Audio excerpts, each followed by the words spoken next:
tecnologías que actualmente nos ayudan a tener una visión o una visualización diferente a la que se podía tener en los 70s, pero aún con todo y ello, el paciente sigue padeciendo, por ejemplo, de diabetes. Y con todos los adelantos médicos y con todos los adelantos técnicos, seguimos teniendo cada vez más enfermos de diabetes. Y si seguimos entendiendo que la insulina y que la dieta y que la comida chatarra y que la obesidad y que la herencia y que el factor multifactor y no sé qué tantos cuentos y de que el gen, y no seguimos entendiendo que somos 3 sustratos y no seguimos aceptando que en un momento dado cuáles sustratos son los que se oxidan en un paciente diabético porque hay una proteólisis, porque hay una lipidemia, porque hay una lipólisis, porque se elevan los niveles de azúcar. Entonces se nos olvidaría la clase de bioquímica de aquel tema llamado gluconeogénesis. A los médicos que en un momento dado, no sé, estudiamos la bioquímica para pasar el tercer semestre. Pero ya que estamos dentro del área profesional y dentro de que ahora la responsabilidad de ese paciente que está en mi consulta es de alguna manera compartida con él, y yo me sigo dejando llevar, o tu amigo médico te sigues dejando llevar de que el concepto así debe de ser, entonces no le estás ofreciendo nada nuevo a tu paciente. No le estás ofreciendo más que lo mismo de todos: dietas, amputaciones, insulinas y hipoglicemiantes, antihipertensivos si traen mucha presión, y furosemidas o diuréticos si empieza con edemas. Nada nuevo, todo lo mismo, y atrevámonos a empezar a entender de una manera diferente la misma enfermedad, desde el punto de vista metabólico que se está ocurriendo o que está suscitando en ese paciente. Entenderlo de esa manera podría haber mejores soluciones, como ha habido casos interesantes dentro de los pacientes que empiezan a entender este punto. Los pacientes diabéticos y todas las enfermedades autoinmunes, ha habido situaciones muy interesantes, muchos con evoluciones muy rápidas y otros con evoluciones más lentas. Las personas que yo he observado que han hecho evoluciones muy rápidas son las que rompen con los esquemas emotivos que los mantienen en situaciones de mucha tensión, de mucha ansiedad, de mucha coraje, miedo o depresión. Ese tipo de cuadros de cómo se va el paciente diabético a tener miedo a comer,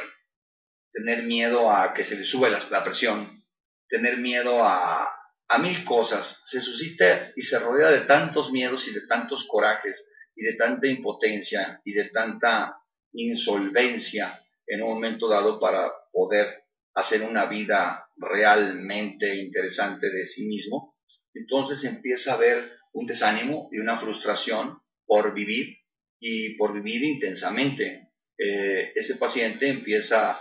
además de sentirse en sí mismo, a hacerles la vida imposible a los que lo rodean.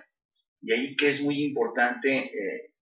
que el paciente, sobre todo los pacientes diabéticos que después de demasiada orina o demasiada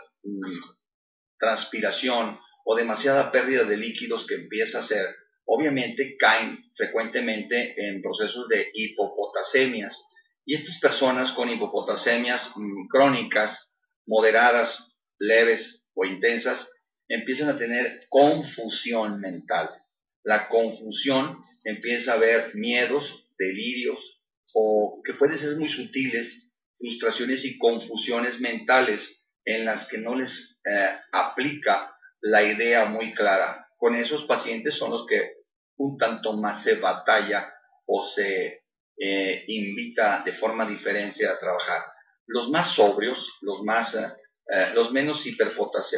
hipopotacémicos van a tener mejores resultados, porque cuando van a la consulta, independientemente de hacer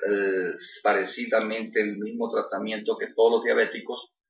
tienen un alcance de sensibilidad emotiva y una mejor claridad en las razones y motivos por los que él dispara esta ansiedad, o las razones y motivos por los que él se mantiene en ese resentimiento o coraje, o en esa sensación de que ya no está claro ni siquiera lo que siente.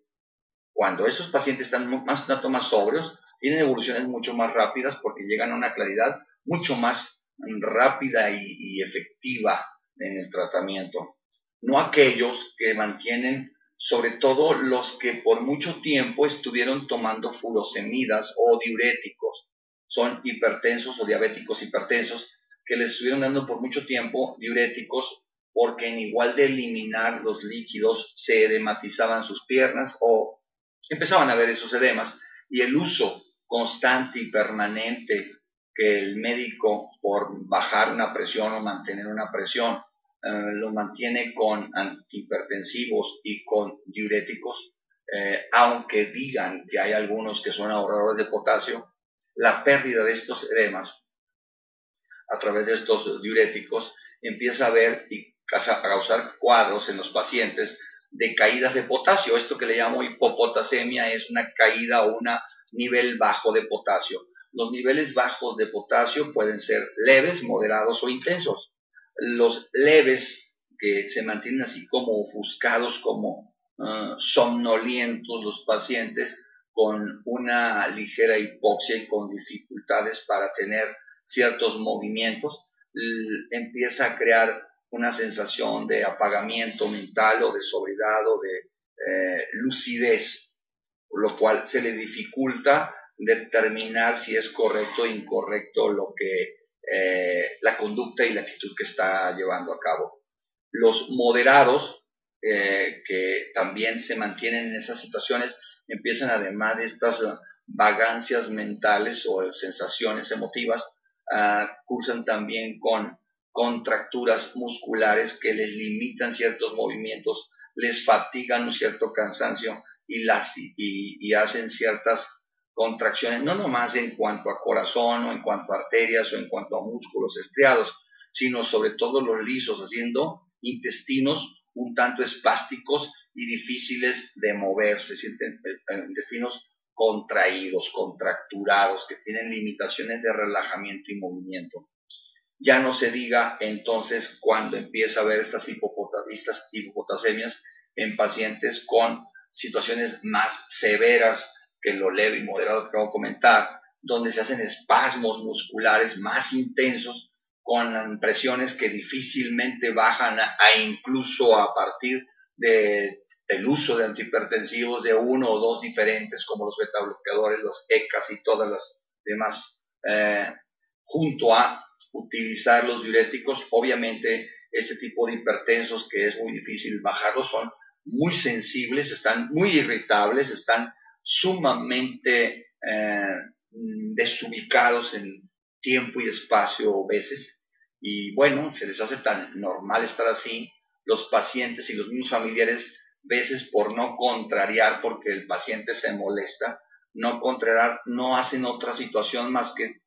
seguirles, como se dice vulgarmente, el rollo, o ¿cómo se dice? Seguirles el choro,